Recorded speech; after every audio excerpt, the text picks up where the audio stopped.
a time of changes. Now is the time to move on. This is the time for solutions. Feel the motion. Be new is born. We need all of you. No one connected to you. We need all of you. Be new will do it for you. This is the time for solutions. Be new is for you. Muy buenos días. En un mundo cada vez más conectado y tecnológico, la movilidad está en el centro de la transformación urbana. Por eso hoy, en esta nueva sesión, vamos a hablar de innovación y mediante expertos en la materia vamos a ir desgranando cuáles son las soluciones que se están poniendo encima de la mesa y cuáles son también los retos y los desafíos que tenemos por delante.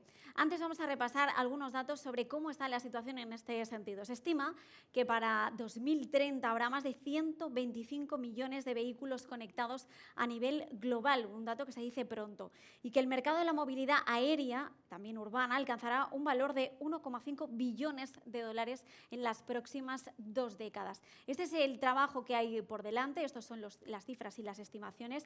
Ahora bien, si nos centramos en un corto plazo y vamos a hablar de lo que se prevé de cara a 2025, el 10% de los vehículos en circulación de las principales ciudades serán eléctricos. Estaba mirando en qué punto estábamos ahora mismo, si era fácil o no de alcanzar esta proyección, este dato del 10%. Bueno, pues más o menos ya se está rondando este dato, así que la previsión y el objetivo de cara a 2025 ya se estaría cumpliendo. Esa cantidad de vehículos eléctricos en nuestras ciudades que precisamente lo que van a hacer es reducir esas emisiones de carbono y apoyar esos esfuerzos para frenar el cambio climático, que al final es uno de los objetivos más importantes, uno de los pilares. En esta sesión, como decíamos, vamos a hablar de innovación en movimiento, del automóvil autónomo al cielo urbano, y lo vamos a hacer mediante nuestros invitados de hoy, los ponentes a los que hoy les damos la bienvenida. Gracias por asistir al plató de Mobility, y también a Carlos Morales, que es la persona que hoy va a moderar esta sesión. Él es director ejecutivo de Marbet y bueno, pues nos va a ayudar a desgranar y a ir vehiculando también estas claves hacia dónde va el futuro y también el presente, cuáles son los datos a día de hoy y hacia dónde tenemos que trabajar. Así que os dejo con él. Muchas gracias. Bienvenidos. Hola, muchas gracias a todos. Estamos viviendo una revolución tecnológica alucinante. Toda esta revolución va a cambiar cómo nos movemos, cómo se estructuran nuestras ciudades, nuestras infraestructuras, nuestras economías. Es una disrupción sin precedentes. Un futuro en el que la IA será el cerebro de todo. Va a estar 100% interconectado, vamos a ver total flexibilidad, dinamización del transporte, y lo que parece una utopía nos obliga a plantear grandes desafíos, grandes retos, ¿no? Retos como son la gestión del espacio aéreo, la legalidad, la privacidad y la responsabilidad legal, y sobre todo cómo va a impactar en nuestra economía y en nuestras ciudades. 3 expertos, como decíamos, en logística, en innovación, en inteligencia artificial y en movilidad autónoma, nos van a ayudar a navegar por este futuro disruptivo, ¿no? Vamos a ver cómo nos anticipamos a este impacto en ciudades, en vidas y en empleo. Y en este futuro que ya es presente, queda por discutir cómo nos adaptamos, donde todo que parece que va a ser tecnológico y todo que parece que es inteligencia artificial tiene que convivir con un futuro humano, con un futuro sostenible y con un futuro inclusivo. Para ello, que tenemos aquí hoy a Thierry Delmas, Managing Director de Singular Logistics, empresa pionera en la innovación logística. Bienvenido. Ingeniero electrónico con más de 30 años de experiencia, ha vivido en 5 países, en 3 continentes, gran experiencia en desarrollar y divulgar tecnologías y en Business Development, principalmente en automoción, energía y robótica. Desde hace 6 años en robótica en empresas de capital 100% español, miembro de la Asociación Española de Robótica desde 2019, y destaca su labor en divulgar tecnologías y aplicaciones y promover empresas españolas en España y en el extranjero. Thierry lleva la innovación en su ADN, ¿no? Pasamos luego a Clement Lemardel, de Vibe Logistics, cofundador y CEO.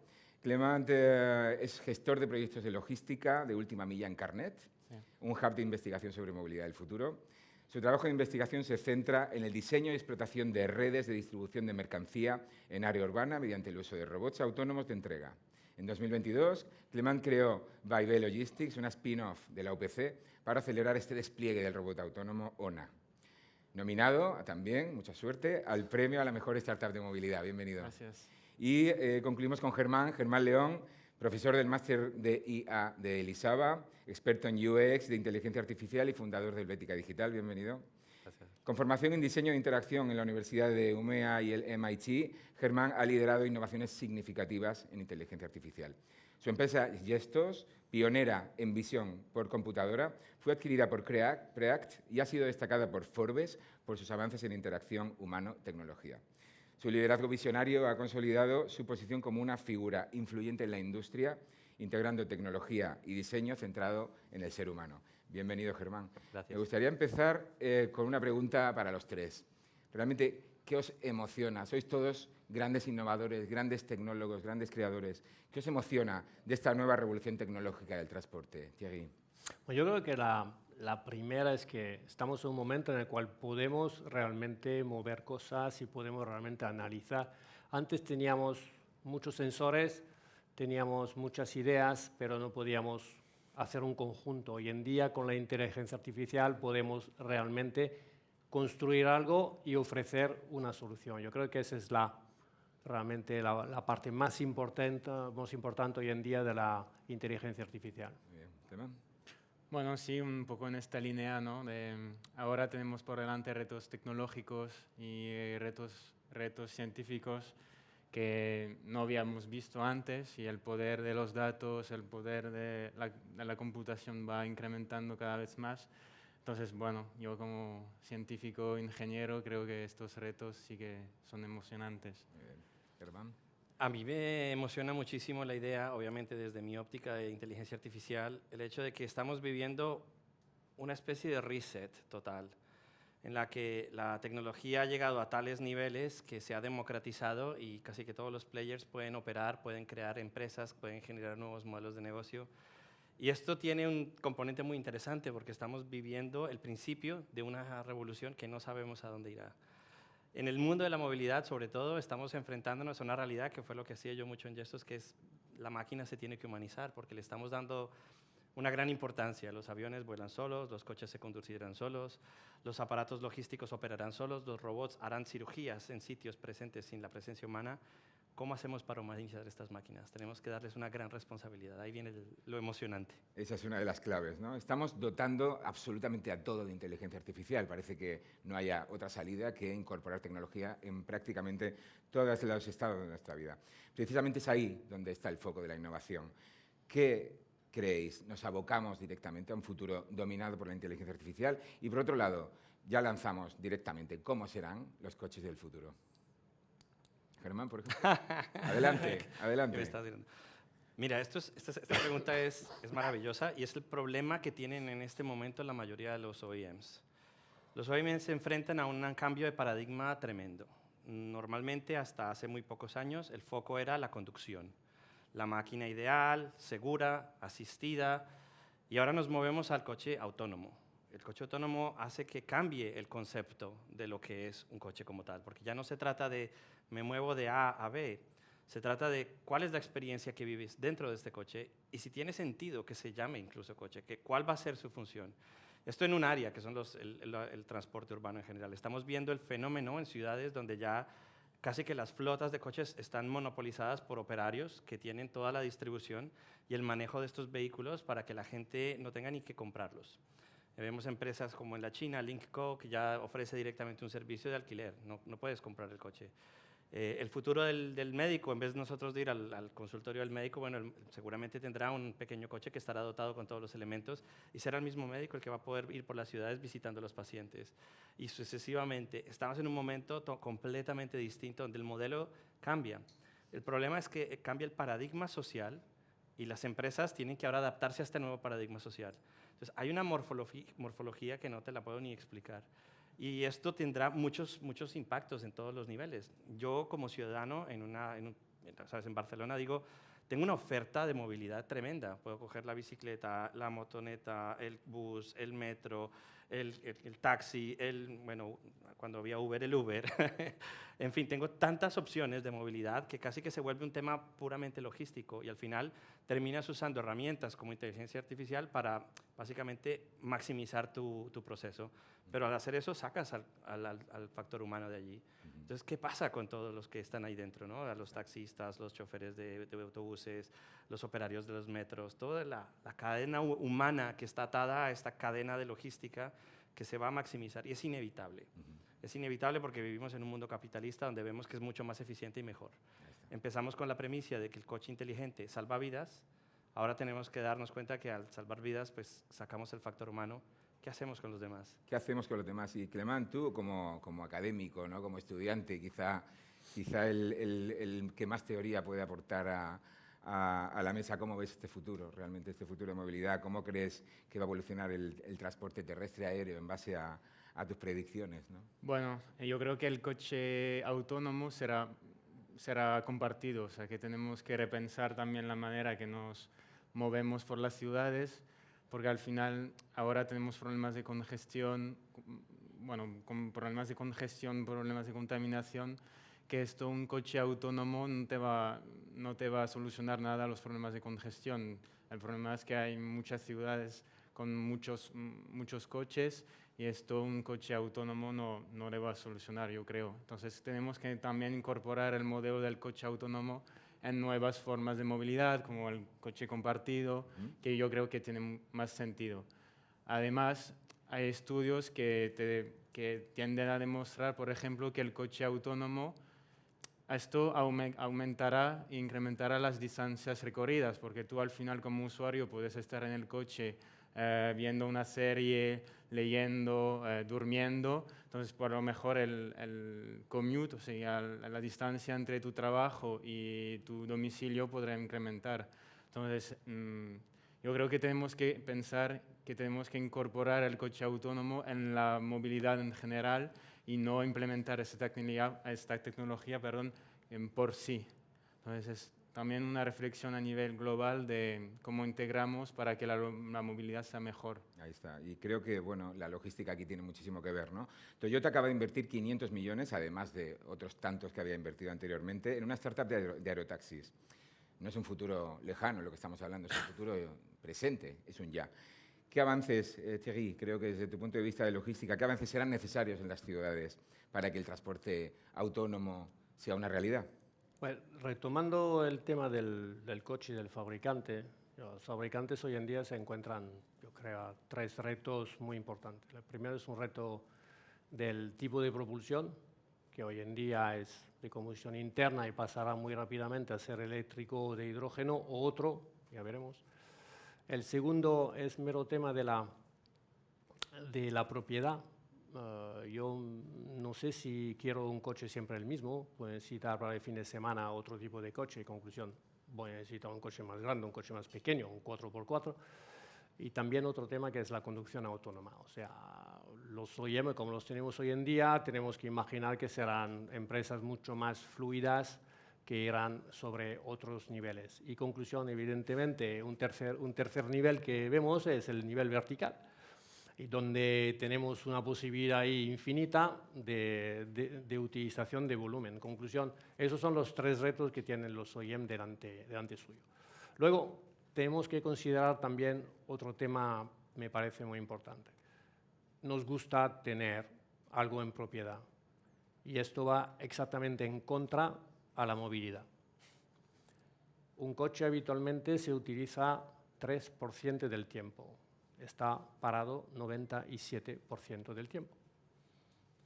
Y cuando se utiliza, lleva 1,3 personas. Conclusión, esto va absolutamente en contra de lo que queremos hacer en las ciudades. Pero, reitero lo que he dicho antes, los OEM se encuentran con 3 retos importantes. Y son estos, es la conducción autónoma, el cambio de propulsión y la propiedad, que será mucho más un alquiler que una propiedad. Hoy en día vemos, los jóvenes tienen el carnet de conducir o no lo tienen. Saben que dentro de poco podrán utilizar un coche o ser pilotado por el coche.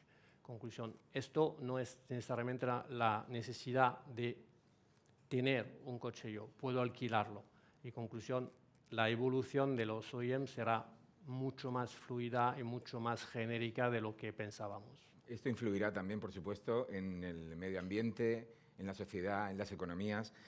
Hablamos de reducción de emisiones, de optimización del tráfico. un menor uso de recursos energéticos, que ahora sabemos que tenemos un problema enorme, vehículos que generan su propia energía. Todo esto es una utopía, suena utopía, ¿no? Pero es una realidad. El 83% de los encuestados por la Agencia Europea de Seguridad Aérea, en su estudio sobre la aceptación social de las operaciones de movilidad aérea, aceptan la movilidad urbana aérea. Pero abrimos una cuestión sobre la integración social, ¿no? Hemos hablado de cómo integramos realmente la nueva realidad de las ciudades para esa optimización, para esa dinamización de los vehículos, ¿no? En relación, tú lo lanzabas antes, Germán, en relación al empleo, ¿vale? Creo que lo que más nos preocupa a todos, ¿no? Cuando la gente habla de inteligencia artificial, mucha gente se pone a temblar, ¿no? Porque piensa que el futuro de su puesto está en riesgo. Transporte de pasajeros, transporte de mercancías. ¿Cómo afectará la movilidad autónoma y aérea al futuro del empleo? ¿Destrucción del empleo versus generación del empleo? Pasan las dos y es inevitable. Pero te voy a comentar una cosa que yo creo que todos los que están aquí lo entenderán. ¿Quién se sube a un avión sin un piloto? Nadie. Los aviones, bueno, hay uno. Los aviones ya llevan, drones vienen hace 15 años paseándose por el mundo, en estos momentos bombardeando la mitad del planeta, pero no nos atrevemos a subirnos a un avión sin piloto. Aquí hay un componente humano y social. La máquina, aunque creamos mucho en ella, siempre va a tener errores, siempre van a haber fallos, siempre van a haber circunstancias. Y creo que siempre vamos a tener esa alternativa humana. Entonces, ¿habrá un desplazamiento de la fuerza laboral? Sí, lo habrá, pero ¿hasta qué punto? No en todos los casos. Tal vez yo tolere el coche autónomo 100% y me subo allí, pero seguramente va a haber un operador ahí dentro en el caso de que suceda algo con este coche que yo le pueda llamar. Y entonces este taxista que hoy está todo el día conduciendo, tal vez va a estar ahora en una centralita mirando 10 coches a la vez y atendiendo pacientes o personas. Y tal vez le das la oportunidad de aprender otro idioma, de trabajar otros temas, de hacer un onboarding en lo que llamamos, perdonadme el Spanglish, la nueva temática de la movilidad que queremos total. Entonces, hay cosas que cambian por completo. Claramente se van a generar nuevos empleos. Está clarísimo que empresas como Uber, que están invirtiendo millones en comprar flotas aéreas, porque dicen no tenemos tiempo para cambiar toda la infraestructura de las ciudades y poner más metros o más túneles, ¿no? Es más fácil conducir a una persona de un punto largo a otro en un avión o en un tema aéreo. Todo esto requiere una infraestructura y una logística tremenda, porque la máquina como tal no tiene hoy por hoy toda la data, bueno, ahí me corregirás porque es lo tuyo, que te va a permitir operar de manera 100% autónoma. Aquí habrán muchos elementos en el mundo de la inteligencia artificial. Tenemos 3 tipos, la supervisada, la semisupervisada y la no supervisada. Todos conocemos ChatGPT, claramente es no supervisada, pero tiene todas sus implicaciones. Alucina, se inventa cosas, etc. Esto no nos lo podemos permitir en el mundo de la movilidad, punto. Hay unas regulaciones, hay unos ciertos patrones de seguridad que tienen que existir. Así que se abre una oportunidad grandísima de gente que va a estar básicamente asistiendo a la máquina, monitorizando, ayudando todo este proceso de tagueo, de asistencia, incluso de onboarding, que me parece muy bonito, porque cambiamos también el discurso. Deja de ser un discurso de súbete y te llevo, es un discurso de bienvenido a la ciudad, qué te puedo ofrecer ahora, qué cosas podemos cambiar. En fin, si lo miras con una óptica creativa, como decía al principio, es súper emocionante. Y tienes 2 versiones, pienso yo. Tienes la versión Estados Unidos, donde muy seguramente va a ser como entrar a un Disney cuando llegues a una ciudad, te recibirá un coche con aplausos y gritos y vas a estar emocionadísimo, o tendrás la versión europea, ¿no? Un coche de lujo maravilloso que te sientes en un museo fantástico. Y así serán las culturas. Es una explosión social lo que yo estoy viendo. Okay. Desde el punto de vista logístico, Thierry, en vuestra empresa os inspiráis también en la movilidad de las ciudades, ¿no? En la movilidad de los taxis. ¿Cómo ves tú esta movilidad aérea del futuro? ¿Cómo crees que va a afectar al empleo a nivel logístico, a nivel industrial también? Yo creo que evidentemente el empleo está evolucionando hacia una parte mucho más técnica cada día. Esto lo vemos en todos los ámbitos, no solo en el nuestro, también en otras partes de los sectores industriales y de la sociedad. Hay que saber que hoy en día, en Barcelona, 20% del tráfico rodado son coches de reparto. 20% de tráfico rodado, un coche de cada 5 que cruzamos cada día en la ciudad. O sea, hay muchas soluciones que tenemos que poner entre todos las herramientas. Por ejemplo, porque nos encanta comprar por internet, nos encanta que nos entreguen el mismo día o el día siguiente, pero lo tiene que llevar alguien. Por tanto, lo puede llevar un coche autónomo evidentemente. También puede llegar directamente un tubo a mi casa. Lo estamos haciendo hoy en día. Hay instalado en Barcelona, hay recogida de basura automática, neumática. ¿Por qué no existe lo mismo en entrega de paquetes? Es tan sencillo como eso. O sea, podemos, sinceramente, hacer evolucionar lo que vemos como fijo a otro nivel. Hace 125 años o un poco más hay alguna gente que soñó con hacer un metro. Yo no me imagino una persona de la calle cuando alguien dijo voy a hacer un metro por debajo de Londres hace algo como 140 años. Era una revolución de la quinta dimensión. Pues lo han hecho y ha sido un éxito tremendo. Yo creo que tenemos muchas ideas aún por desarrollar y el empleo no me preocupa en absoluto para esto. Se destruirá y se creará, ¿no? Exactamente. ¿No? Exactamente. Precisamente tú comentabas, ¿no? esos grandes proyectos, esos proyectos inmensos, esas superestructuras como un metro.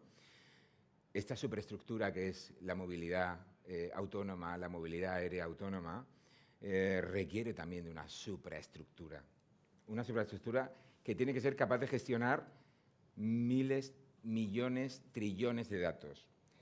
El coste, no me lo quiero imaginar, pues como el coste del Metro de Londres, ¿no? Un coste inasumible por el capital público que tendrá que venir de una mezcla de capital público y capital privado. Esto también nos lleva a cuestiones sociales. Esto seguramente va a encarecer la tecnología, va a encarecer la movilidad y tendremos el problema de que será una movilidad urbana solo accesible para unos pocos. Entonces, ¿cómo hacemos? Clement, yo creo que este es tu tema, ¿no? ¿Cómo hacemos que esta tecnología se integre con las personas? Sobre todo con el ciudadano de a pie, ¿no? No nos preocupa, sabemos de sobra que el magnate va a seguir teniendo a disposición cualquier vehículo, pero ¿qué pasa con la persona que se tiene que mover para ir al médico, para ir a darse un baño aquí a la playa, a la Barceloneta o a comprar el pan? ¿Qué va a ocurrir ahí? Bueno, obviamente ya hay una componente de precio muy clave, ¿no? Aquí si desarrollamos robotaxis volantes, pero que para ir de Barcelona al centro de Barcelona al aeropuerto, pero que cuesta 50 euros el viaje, obviamente aquí hay una responsabilidad social muy importante. Entonces, a lo mejor, pues ahora los sistemas de transporte, o sea, lo que se invierten es en transporte público, ¿no? Transporte de masa que pueden mover mucha gente a la vez. Y aquí, por ejemplo, en Barcelona ya hay metros autónomos que funcionan sin conductores. Entonces, yo creo que tiene que ir por ahí el desarrollo de la movilidad.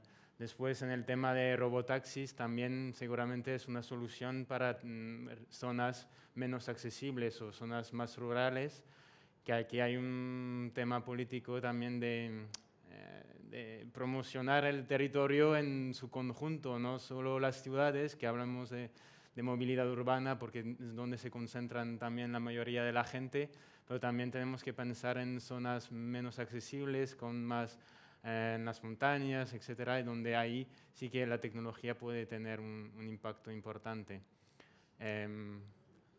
Todos estos millones de euros que se están invirtiendo en startups, yo creo que llegarán en algún momento en el mercado, y después aquí en Europa nos gusta también regular, y en este momento Sí. la regulación y un tema político será muy importante para que sea accesible para todo el mundo. Si no, habrá personas que podrán ir al aeropuerto en un minuto por 50 euros y las personas que seguirán ir con el metro. Ahí está. Germán, tú has luchado toda tu vida con levantamientos de capital, con tus startups, has vendido, has creado grandes proyectos. ¿Cómo ves realmente el futuro del capital, de la financiación, de esta supraestructura, que tiene que ser una supraestructura, entiendo, global, más allá para ciertos temas como son la salud, como son el transporte aéreo, como son temas tan relevantes? Tiene que haber una supraestructura que regule a nivel global. Pero ¿cómo ves tú esa financiación, tú que has estado tan metido en temas de Venture Capital? Digamos? Sí, es una excelente pregunta. Mira, justo estamos en un momento muy interesante, ya lo hemos visto que a nivel de mercados hay una excesiva inversión en todo lo que son temas de inteligencia artificial y sobre todo en infraestructura tecnológica asociada a la producción energética. Entonces, vamos a ver rápidamente que, y ya está sucediendo, empresas tecnológicas tipo Microsoft, Google, van a invertir en desarrollo de plantas nucleares. Y esto genera un nuevo modelo, que es el modelo de coinversión con el Estado. Entonces, cuando hablamos de los coches, cuando hablamos de las startups que están en estos modelos, tienen que empezar a trabajar muy de la mano con los gobiernos porque no hay otra manera de llegar a estas megafinanciaciones. Entonces, te pongo un ejemplo. Si queremos tener en Barcelona en algún momento, que tiene todo el sentido del mundo, que haya drones que vuelen de un extremo de la ciudad al otro para descargar los metros, etcétera, para bajar toda la carga logística, que perfectamente lo hacen en Japón. Haya drones que te llevan el paquete en la noche a ciertas horas predeterminadas con infraestructura donde no hay un tráfico, sino que está todo muy bien estructurado. Este tipo de infraestructura que llamamos tiene que ir de la mano de los gobiernos, pero el gobierno, en el caso de la China está muy bien, lo tienen clarísimo porque ponen por cada euro que tú levantes el gobierno te apoya. En Europa no, aquí un poco lo que queremos es ver, muéstrame si hay negocio y luego miro a ver si yo invierto, y esta mentalidad hay que cambiar, pero solo va a cambiar si nuestro deseo por el riesgo aumenta un poco más y los gobiernos se involucran. Y también las empresas. En el fenómeno del mundo de los ecosistemas de emprendimiento, sobre todo en Europa, aún estamos en ecosistemas jóvenes, pero si tú miras, las empresas que adquieren tecnología, que adquieren otras empresas, son pequeñitas, son muy pocos. Los volúmenes son relativamente, casi que ni los vemos en la televisión ni en la prensa. Entonces hay varios componentes. Uno, entramos en una era de mega inversiones, que es imposible hacerlo a nivel individual, tienen que ir de la mano de gobiernos. Entramos en una era donde el modelo social cambia por completo y vamos a tener un problema de inclusión muy importante, donde si no se enteran los gobiernos y no se enteran las personas que están a cargo de esto, vamos a encontrarnos en una situación muy grande. Y por tercero, es el riesgo y van a venir los que sí han hecho estas inversiones y se van a apropiar por completo de la situación que estamos viviendo acá. Hace poco leí una estadística que la China tiene invertido casi un 30% de todas las empresas en Europa tienen inversión china directa o indirecta. De hecho, ya han hecho adquisiciones muy grandes de empresas. Entonces, cuando hablamos de que queremos tener nuestras libertades, nuestros principios bajo nuestro esquema europeo, nos damos cuenta que, bueno, mi empleador ya no lo es. ¿Esto qué significa para mí? ¿Esto cómo funciona? ¿No? Y vemos situaciones difíciles donde sectores enormes, como el sector de la automoción, particularmente en Alemania, sufren un choque entero porque no han podido adaptarse a la velocidad que requiere lo siguiente. Entonces, mi recomendación para los que son startups es un poco empezar a trabajar y a apuntar y a gritar y a decirle a los gobiernos, a ver, abrir un poco el apetito al riesgo para que el inversor europeo también aporte, se sume. Y el inversor europeo tiene que también hablar con las grandes empresas y decir, vamos a generar pools de capital para estas grandes inversiones y ayudémonos, porque este es un fenómeno que toca a todas las personas que están en este entorno. De hecho, hablas de Europa, todos conocemos el informe Draghi, que ha puesto sobre la mesa una pérdida de productividad del continente frente a China, Estados Unidos o Israel. Un problema tremendo desde el punto de vista de la innovación, ya que Europa tiene una política de miedo al fracaso que otros países no tienen. Se fomenta mucho más en Estados Unidos o en Israel, por ejemplo, la cultura del fracaso, no hay ningún problema. Aquí en Europa parece que no tengamos ambición, parece que no tengamos ese afán por crear y por innovar y por ir un poquito más allá, ¿no? En Estados Unidos, instituciones, universidades y empresas trabajan unidas para conseguir objetivos comunes que luego se convierten en productos de alta comercialización, ¿no? Ahora ya Europa está empezando, ¿no?, por fin a subirse al carro de la innovación precisamente por esta falta de productividad. Europa está en la cabeza también de las políticas de descarbonización. Eso es algo que hay que sacar pecho, no solo en políticas de descarbonización, sino también en regulación ética de inteligencia artificial, que es algo que me gustaría comentar un poco más tarde. ¿Es real esa visión que tenemos de un futuro sostenible gracias a la movilidad autónoma y aérea? También me pregunto si las tecnologías ayudarán a optimizar ese tráfico y podremos llegar a eliminar o reducir, si ya no eliminar, al menos reducir considerablemente el uso de combustibles fósiles. Thierry. El combustible fósil es algo que tiene vida adelante, hay que reconocerlo, pero tendremos que ver el pico básicamente dentro de unos 10 años, es lo que todas las teorías definen.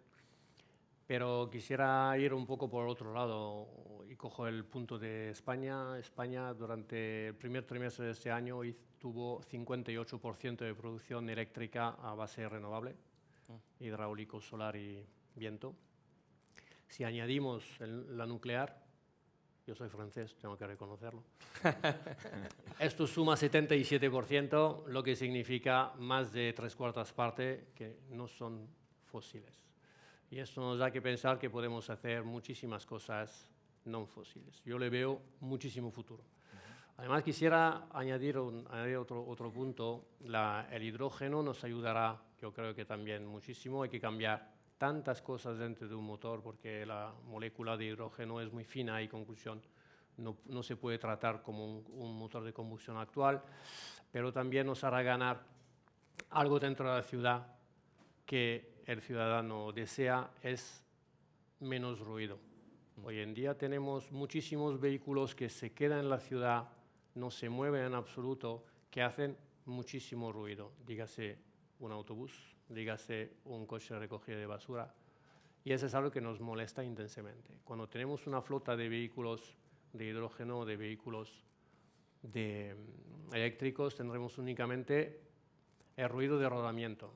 Sabiendo de que en la ciudad los coches van a menos de media de 30 kilómetros por hora, evidentemente habremos ganado muchísimo, yo creo, en la ciudad. Y esto lo veremos en los próximos 5 años, no más allá. Clemán, ¿qué opinas? Sí, ahora estamos en un panel sobre movilidad urbana. Si vemos un poco más a nivel global, por ejemplo, hay esta competición que vemos ahora para trayectos de largo recorrido de camiones de logística entre el hidrógeno y los vehículos eléctricos, que aún no se sabe exactamente qué tecnología va a ganar, porque el hidrógeno también, si se produce a partir de fuentes de energías no renovables, no mejora la sostenibilidad. Y entonces para largos recorridos, pues aún se tiene que ver qué tecnología va a aparecer primero. A nivel de optimización del tráfico, un poco lo que comentaba antes, que a nivel de congestión sí que el vehículo autónomo en el modelo actual privado, o sea, yo tengo mi coche y voy con mi coche, va a ayudar, el coche autónomo puede ayudar porque, por ejemplo, comunica con los semáforos. Entonces el coche puede saber cuándo el semáforo es verde, en cuánto tiempo, y sí puede mejorar el tráfico, pero yo creo que el cambio que tenemos que ir es el mobility as a service, coches compartidos y no el vehículo privado, porque tenemos que reducir el número de coches en nuestras ciudades, que esto es otro desafío para la industria de la automoción. También aquí en Cataluña, que tienen que cambiar de modelo desde el modelo privado, que era producir muchos coches, al modelo de compartido. Pero sí, el cambio al vehículo eléctrico está en marcha y yo creo que está por quedarse. De hecho, a nivel de perspectivas globales y a largo plazo, para mí creo que es el tema, ¿no? En 2050 hay una previsión de que el 68% de la población mundial vivirá en ciudades. Ahora mismo estamos al 55%, ¿no? Vamos a vivir en megaurbes, ciudades hipersaturadas, hiperconectadas, y los retos de movilidad serán la clave del crecimiento y de la integración social y el bienestar de todas las personas. Aquí hay grandes retos, ¿no? Tenemos grandes retos en cómo adoptamos esas nuevas tecnologías, esa nueva movilidad urbana. ¿Qué barreras sociales o psicológicas creéis que podrían surgir respecto a la aceptación de la movilidad autónoma y urbana, Germán? Esas preguntas que me haces. Ya, pero Sí, creo que son los temas, ¿no? Porque Es genial. hablamos de movilidad urbana todo el tiempo, pero realmente la gente está preparada. No está preparada. El problema consiste en que el modelo, el contrato social, cambia. Y es difícil adaptarlo totalmente. Es que estamos en un momento muy interesante. Y este contrato social es importante. Entonces, por un lado, tú quieres ser más sostenible. ¿Y esto qué quiere decir? Que tienes que dejar de pensar en el concepto clásico de la propiedad. no debería comprar una casa, no es rentable y no es sostenible. No debería comprar un vehículo, no es rentable, no es sostenible. Si no tengo propiedad, no tengo un cierto estatus social. Si no tengo este estatus social, pues entonces ¿para qué hago esto? El contrato que hemos construido a nivel de sociedad está roto. Entonces hay que vender, hay que construir una nueva historia. Y esta nueva historia todavía está por definirse. Ahora, volviendo un poquito a lo que hablabas antes de Europa. Yo creo que Europa tiene el corazón en el lugar correcto. Yo sé que nos quejamos mucho de que somos lentos, que no hay innovación, que no están pasando muchas cosas, pero está haciéndose poco a poco y se está haciendo bien. No perfecto, es imposible, pero se está haciendo de alguna manera bien. Ahora, el problema es en traer a la población, no al 10% o al 1% que entienden, sino al resto de la población. ¿Cómo los traemos? Porque claro, el pobre que está allí, el señor que tiene, ¿no?, que trabaja de taxista por todo el día y por las tardes va donde su señora, que posiblemente es tendera y trabaja en 3 o 4 cosas a la vez porque quieren llegar a final de mes. ¿Cómo le explicas a esta persona que vamos a cambiar el contrato social por completo y que ahora te voy a incluir? Ahí es donde viene el gran reto humano y social. Y ahí es donde nos toca empezar a cambiar el discurso internamente. Entonces, estoy de acuerdo que es un modelo mucho más sostenible si todos vivimos en grandes urbes que tienen una super logística, que puedes controlar la emisión de gases, la contaminación, donde generamos un bienestar maravilloso.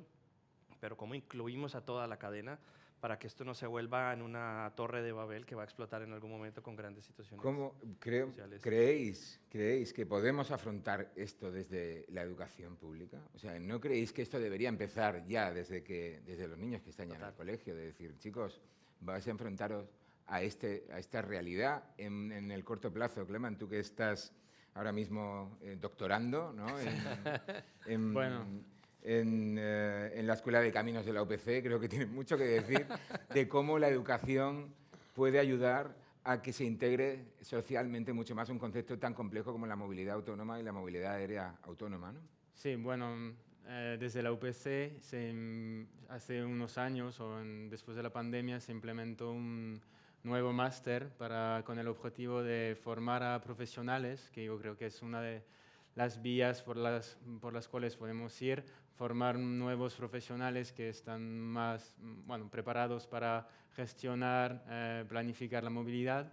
Y, por ejemplo, este máster se creó en el año, 2020, y ahora ya estamos a tope de los 60 estudiantes. Había 60 plazas en el máster y ya están todas ocupadas. Yo creo que es de esperanza y de optimismo. Entonces, desde la universidad estamos trabajando para formar nuevos profesionales más preparados y obviamente también desde niños y desde la escuela es un trabajo del día a día. Y yo creo que también un poco de lo que decía Germán, como sociedad tenemos que también hacer un trabajo porque ahora, por ejemplo, en temas de logística faltan muchos camioneros. O sea, también hay una necesidad social de estos trabajos cualificados, pero no están bien reconocidos por la sociedad. Y ahora no hay mano de obra para conducir los camiones entre Barcelona y Girona. Y entonces yo creo que hay un trabajo también social de cómo vemos a estos trabajadores, los taxistas que trabajan todo el día en la congestión. También tenemos que pensar en sus condiciones de trabajo. Correcto. Bueno, y aquí hay grandes, a nivel de perspectivas geográficas, ¿no?, que yo creo que lo que tú decías antes, ¿no?, se van a ampliar mucho las distancias, ¿no? Va a ser mucho más fácil viajar porque no vas a tener que conducir, ¿no? Yo estoy como loco, estoy deseando que llegue ya la conducción ya autónoma, sentarme pues a hacer cualquier cosa menos conducir y pelearme con el tráfico, ¿no? Estados Unidos, Japón, Singapur, China son países que van a la cabeza de la movilidad autónoma. La implementación de esta tecnología sugiere que tiene que haber un sistema global que permita esa fluidez, esa interconexión, esa flexibilidad, ¿no? En el pasado hemos vivido ya con el COVID, hemos vivido grandes momentos de unión de diferentes regiones del mundo que se han unido para crear esa vacuna, ¿no?, que nos tenía que salvar a todos, ¿no? Ese es el gran reto global que tenemos. ¿Creéis que será posible? ¿Creéis que nos vamos a poner de acuerdo en algún momento en algo y que la movilidad aérea será una realidad o realmente será también un foco de problemas, un foco de conflictos, un foco de desigualdad? Thierry. Yo creo que evidentemente nos pondremos de acuerdo, yo soy bastante optimista. Aquí estamos seguramente entre 5 y 10 años más adelante que la gran mayoría de la gente de la calle. Yo creo que nos pondremos de acuerdo. Nos hemos puesto de acuerdo para muchas cosas más. No hay que olvidar que el espacio aéreo en cada estado depende de defensa, depende de seguridad nacional y hay que reconocer que es un tema muy delicado. Pero, por otra parte, hay muchísimas oportunidades para todos. Lo necesitamos, yo creo que nos pondremos de acuerdo muy fácilmente, pero es un foro que hay que llevar a otro nivel. No lo vamos a solucionar aquí, pero yo soy muy optimista frente a eso. Muy bien, ojalá. Comparto tu optimismo y estoy seguro que gracias al posicionamiento de lo que está trabajando Europa, bien lo decíais antes, Europa es líder no solo en políticas de sostenibilidad y de descarbonización, como comentábamos, sino también en regulación y regulación ética de la inteligencia artificial. Esto es algo que es una ventaja competitiva de cara al futuro, ¿no? Lo que tú decías, Germán, lo que puede parecer ahora un exceso de burocracia, un exceso de regulación, puede convertirse en la gran ventaja de nuestro continente de cara al futuro. Ahí entramos en temas muy peliagudos. La regulación ética, la burocracia, el uso de datos, la ciberseguridad, la gestión de esos datos, ¿no? Vamos a hablar de esto. El transporte autónomo aéreo depende en gran medida, si no en toda medida, de la utilización de trillones de datos para optimizar sistemas. ¿Cómo podemos garantizar la protección de datos de todos los usuarios, que somos todos? ¿Cómo garantizamos esa seguridad, Germán? Bueno, ahí viene el famoso debate de sin datos no hay redes, sin redes no hay nube, sin nube no hay IA, y sin IA pues no hay servicios. Entonces, sin datos no podemos tener lo que tenemos hoy en día. Pero ese contrato entre las empresas que utilizan nuestros datos y los nuestros nunca ha sido completamente transparente y se está tratando de regular. Yo estoy de acuerdo con lo que dijiste antes. Yo creo que Europa va despacio, va lento, va generando políticas, pero mira que las empresas que están detrás de toda esta generación, los famosos FANGs, que son los creadores más grandes de datos que hay en el mundo, están tratando de implementar estas políticas porque ellos mismos tienen miedo y temor de que va a llegar un momento en el famoso americanismo I told you so, ¿no? Te lo había advertido, donde va a llegar un momento y dirás, mira lo que ha pasado. Entonces, el contrato puede existir en el que en vez de que nos cobren impuestos por alguna cosa, nos cobren en datos. A mí nadie me ha pedido permiso para filmarme cuando voy, un coche autónomo te va filmando para detectarte, seguramente he aceptado el contrato de Instagram y de Facebook para compartir mis datos, no me lo he leído, creo que nadie se lo ha leído, tal vez algún abogado por allí lo haya hecho, pero este contrato debería ser un poco más transparente y debería ser casi que como un principio fundamental. En Europa podríamos plantearnos, bueno, vamos a tener el principio fundamental de la privacidad y aquí hay una cláusula que es la que tienes que usar en todo y es ese principio donde tú tienes que generar claramente cuál es ese intercambio de valor. Eres una empresa que voy a usar tus datos para generar riqueza a cambio de algo que tiene un cierto valor y eso es lo que vale tu dato. Si eso está claro, perfecto. Luego habrán tecnologías de seguridad, etcétera, que pueden generar un entorno. Pero ahí empieza todo, ¿cómo lo cambiamos? El otro aspecto es que claramente tenemos que reevaluar la privacidad. No es lo que era, ni lo será nunca más. Entonces, tenemos dos opciones. O tratar de buscar la manera de aislarnos por completo del mundo que estamos planteando, o vivir en un mundo donde toleremos menos privacidad y mayor compartición de datos. Y esa es una pregunta muy está la diáspora, ¿no? Ahí sí. está el gran desafío, ¿no? Ahí está. Y para terminar, me gustaría lanzar también a Thierry, tú que estás en logística, te relacionas con el mundo de la fabricación, de movilidad autónoma, drones, etcétera, etcétera. ¿Deberían los fabricantes, imagínate que hay un problema, ¿no? Con un dron, con tema de movilidad aérea, y cerramos aquí, ¿deberían los fabricantes operadores de IA o desarrolladores asumir una mayor responsabilidad legal sobre la movilidad autónoma, la movilidad aérea autónoma? Yo creo que evidentemente sí. La IA por sí sola no existe, la IA está basado en millones de experiencia que suman y es un modelo estadístico y sobre este modelo estadístico tomamos decisiones. Conclusión sobre esto, evidentemente el que propone este modelo estadístico tiene que responsabilizarse. Lo mismo que un fabricante de avión, si un avión pierde una puerta, no va a incriminar el que ha desarrollado la puerta. todo el equipo que ha desarrollado este avión va a estar supeditado a todos los ensayos que seguramente no han realizado. Conclusión, el fabricante del avión se va a responsabilizar. Aquí igual, no podemos excusarnos detrás de un modelo. Hay alguien que ha creado el modelo y es el grupo que ha creado el modelo que se hará responsable. Esto es clarísimo. No podemos dejar a una máquina que decida sin responsabilidad. Muy bien. Bueno, creo que con esto os quería pedir un titular ya para cerrar, una frase que nos hable del futuro. Thierry. Pues yo he cogido una frase que me parece importante de Saint-Exupéry en El Principito, ¿no? Que dice, has destruido un sueño y de tu sueño una realidad. Para mí la realidad será seguramente en 3 dimensiones y eléctrica. Muy bien, bravo. Thierry. Yo me quedo con el titular de La Vanguardia hace unos meses, que la edad media de los conductores de buses en Barcelona es de más de 50 años. Ostras. Que los vehículos vendrán por sí. Ok, creo. Germán. Para mí, la frase es, vivimos en un momento en el que la inteligencia artificial está cambiando por completo el nuevo paradigma social, cultural, y hay que aceptarlo y sumarse a ello. Muy bien. Pues Muchísimas gracias por compartir con nosotros vuestras experiencias y también un poco vuestros puntos de vista sobre hacia dónde va este presente y el futuro de la movilidad, en este caso autónoma y también pues, aérea.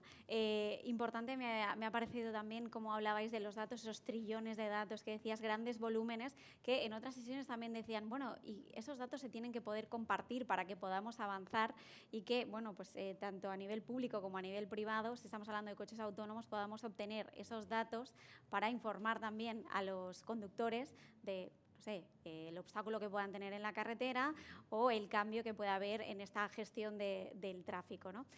Importante compartir, importante la educación. Habéis hablado también mucho de educación y de cómo eso nos puede ayudar al crecimiento de la movilidad aérea y urbana, de la logística y las necesidades que tiene también nuestro país a nivel de, pues, por ejemplo, los camioneros, ¿no? Que hace falta más mano de obra y la complicación también que tiene a nivel aéreo la regulación.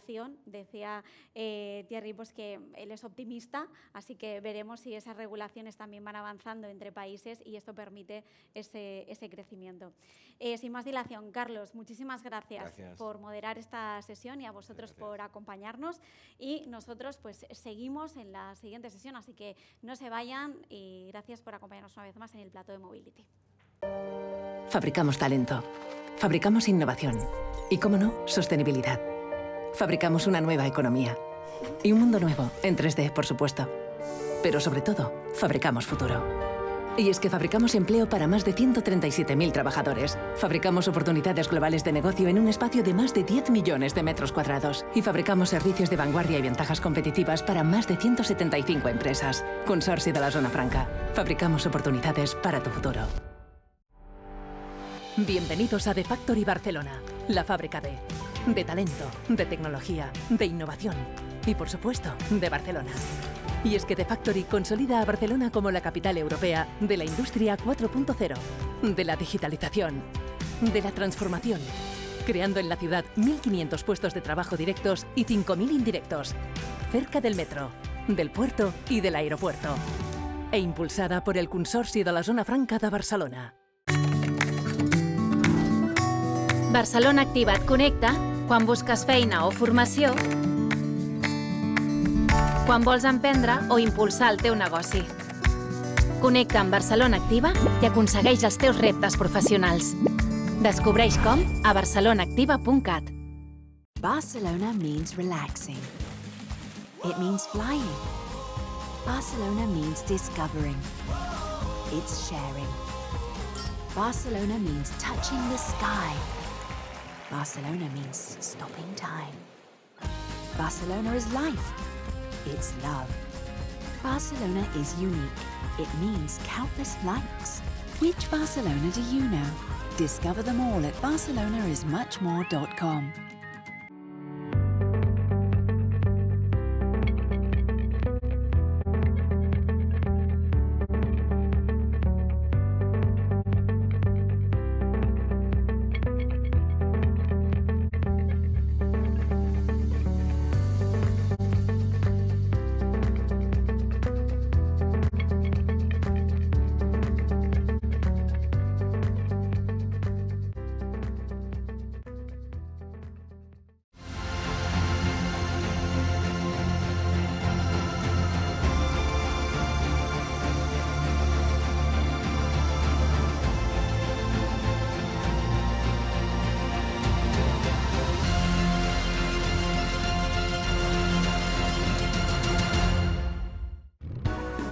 Por fin un banco que trata a las empresas como personas.